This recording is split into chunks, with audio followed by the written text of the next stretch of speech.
Hey everyone, welcome to the Horror Show. I'm Cecil Laird. Fuego here. Back with another review for you guys. We're going to have a series of reviews coming at you, or maybe they already are, but we finally got around to watching a bunch of 2017's horror movies. Trying to catch up.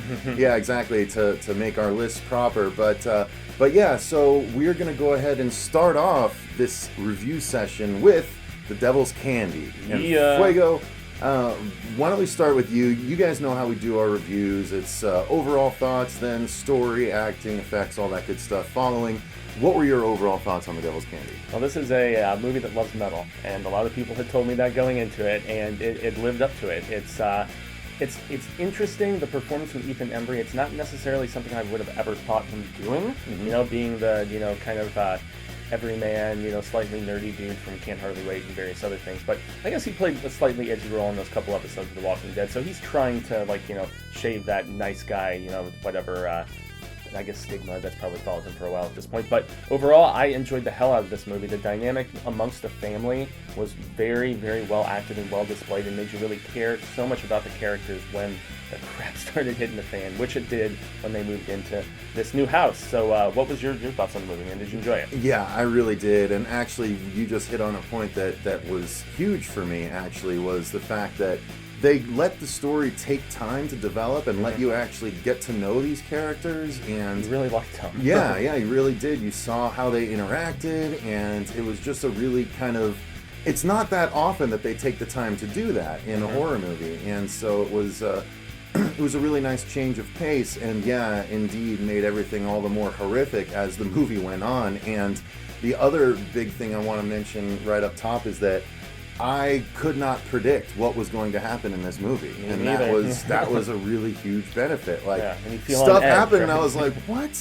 Why? What? Wait! Oh my god!" And then stuff kept changing, and I was like, but it was still ended up being like a wholly satisfying movie. Really, very much big time, and not just for the soundtrack, but there's tons of metal bands in there. We'll get to that when we talk about the music. How the hell did they license Metallica right up front? That's got to be expensive. Am I evil? As shit. Of course it is, but this is low budget horror, so they obviously set aside a portion to get really good metal music licensed for the film. And I mean, it's interesting how you say it took its time. This is an 80-minute movie, and yet it still felt like and yet it still felt like it developed everybody properly before things really got going, and it didn't feel slow or overbearing about it or anything. They only needed like 6 characters, really. Yeah. I mean, that's all you really have anyway. Yeah, and so that helped. You didn't need to do a bunch of dividing your time amongst a bunch of different things. So. It really worked to the movie's strengths for sure. Now, the story itself, Fuego, why don't you tell them what the story was? Yeah, so the story is there is this metal-loving painter guy played by Embry, and he is.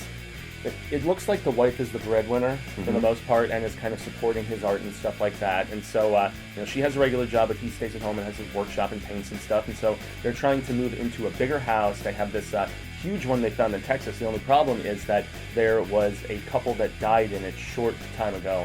And so that's one of the reasons why when the guy's showing them the house, and he's like, well, I got to tell you about this because, it's just kind of part of why the price is what it is. But they decided to go with it anyway. And we have already been introduced in the very beginning of the movie to just the death of these 2 people. And we don't really want to spoil how it goes about. But yeah, it's something that's going to cause some problems, unfortunately, which it does entail do. There's like a residual spiritual presence, I guess you could say, without spoiling too much. And Embry's character starts really just almost getting entranced while he's painting in his new workshop on this property. And just stuff gets messed up from there. And that's where we can't really say too much beyond that. Well, I think the other thing we can say is that the other big character in the movie, I won't say how he becomes involved, but he essentially, Embry starts to hear whispers and voices. Especially going into one particular room. Yeah. And when he does, he goes into these painting trances, which is really, really cool. And it's a nice subplot where he's trying to get his painting business up and running as a freelance artist. Yeah, because he's trying to butterflies for corporate gigs. Yeah, he's trying to work with this apparently big auteur kind of artist that only deals in the best artists and stuff like that, and dark stuff. And dark stuff, yeah. And that's what he paints when he's in this trance. Really dark stuff, which is really cool. But the other cool thing is the other character that's involved has also sort of heard these voices, and there's a connection with the property. Yeah, and there's a thing he has to do. He has to basically play an electric guitar, a flying V, almost to soothe the voices. Not to soothe the voices, to drown them out. Yes, exactly. Yeah, so it's that, you know. And those chords he was playing were really ominous, dude. Yeah, it was cool. Ominous, and yeah, just it. So there was just so much different done in this, and like I just really dug the hell of it. And that actor, by the way, which is a good segue into the acting, in some other stuff. He's done a lot of stuff. For some reason, I recall him. His eyes are always constantly shifting in things. He's been in some kids movies and some other stuff too. You'll recognize him as soon as you see him, but he got more time in this than I think he's ever gotten in any other movie, and I thought he did a tremendous job. I thought he did, and without revealing much about his character, he was. You could see how tortured he was, honestly, you know, and hell of a performance. Definitely an interesting dichotomy to Ethan Embry's performance, but the whole family dynamic, acting-wise, was what really, once again, I want to touch upon. Especially the relationship between Embry and his daughter. You can tell she's a little metalhead, and she just really looks up to her father and loves the hell out of him. Well, and they're close enough to call each other friends. Like at one point, he's like, "Are we still friends?" Late. Yeah, he's late to pick her up from school because of one of his trances, and she's pissed, you know, appropriately. Oh yeah. And he like.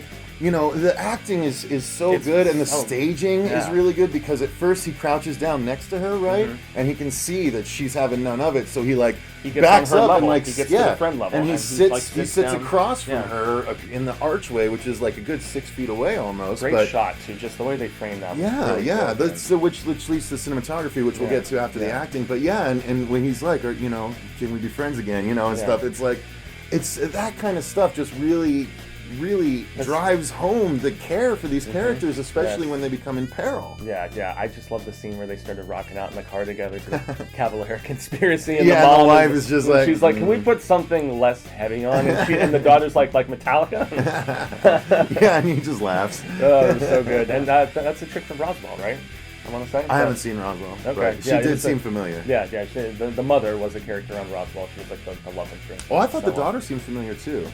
I'm not sure what she's from, but I know I've seen her before somewhere. Yeah, just to drive the point home once more, guys, the family dynamic is what really makes the terrible things that start happening in this just so much more impactful. So. But let's talk about the cinematography, since we touched on it. It was beautifully shot, really there was tension.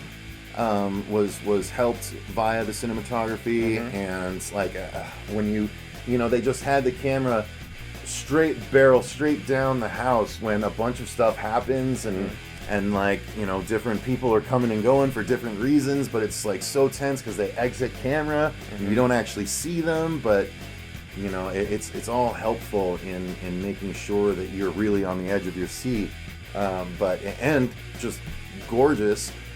Especially when they're framing up the painting and stuff. Yeah. Oh yeah, the painting was fantastic looking, especially as it grew over the course of the story. So that would be like a visual aspect of it. I mean, I even love the way they put together the montage of them just putting the house together and stuff. It showed once again just the love amongst the family and the personality that they all have and brought to this place, and they were putting a fresh coat of paint kind of thing on it. And so, yeah, it's fantastically shot, and only further just the impact and the beauty of this film, at least for me. Yeah, for real. Let's talk about the effects. Yeah. There were some really good gore effects. There few and far between, but that's because it took its time. And that added it hit so much harder when they actually finally appeared, because they weren't just bombarding you with it the entire time. Yeah, you really felt like, oh shit, this is like mortal wounds kind of stuff. You really gotta, you know, oh my god. So... oh man, one scene in particular at the end with the guitar just was bad ass, dude. Oh, so good. Yeah.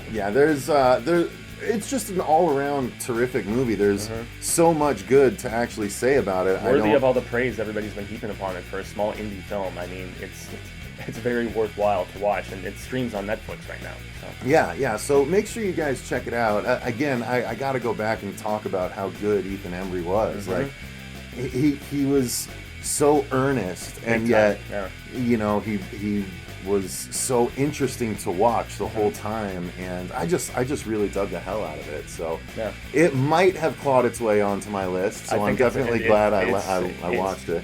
It's been a tough year for horror, because for me, I'm having such a tough time putting my list together because there were so many awesome indies there. I mean, there was a couple good big budget stuff like, Get Out and It and whatnot and Split, but yeah, there's just so much good stuff that was made on the independent level this year, like The Devil's Candy, that it's making paring these films down very tough. I wish we were doing 10 instead of 6, god damn it. But, nope, and no honorable mentions. We can't even have a section nope. at the end? No. Nope. All right, guys. Well, this movie rocked, though. I have to mention the music. There was Slayer, there's Pantera, there's Metallica. I'm not the biggest Metallica fan, but I mean, I can still appreciate them. Cavalera Conspiracy, which is the dude from Sepultura and Soulfly, Max Cavalero. Shout out to the local Arizona metal scene that he is in. And so, yeah, they stacked it full of amazing music, and it just only gave it that much more validation, I guess, and, rapport. So, yeah, Headbanger City, y'all. Absolutely. So make sure you guys check it out if you haven't yet. It's very worth your time, and it's not even that much time, as Fuego mentioned. Yeah. It could have been 2 hours. It could have been 80 minutes. It was the perfect length to me because I didn't even think about the length at all. So. Yeah, that's what she said. Had to end there. All right, guys. Thanks very much for watching. Click the link in the description box to the merch store if you want to support the channel via getting some really cool horror swag with either our logos on it or just some really cool horror designs from some artists that I personally picked out and threw up on the channel with a little help from Marsha. So thank you guys very much if you do so. Click the link to ring the bell so that you get the notifications for our episodes going forward. I think they're up there. Yeah. But also like, share, and subscribe as usual. Yes. Until next time, I've been Cecil Laird. Gracias. I've been Jaime Fuego. And remember, stay scared. That's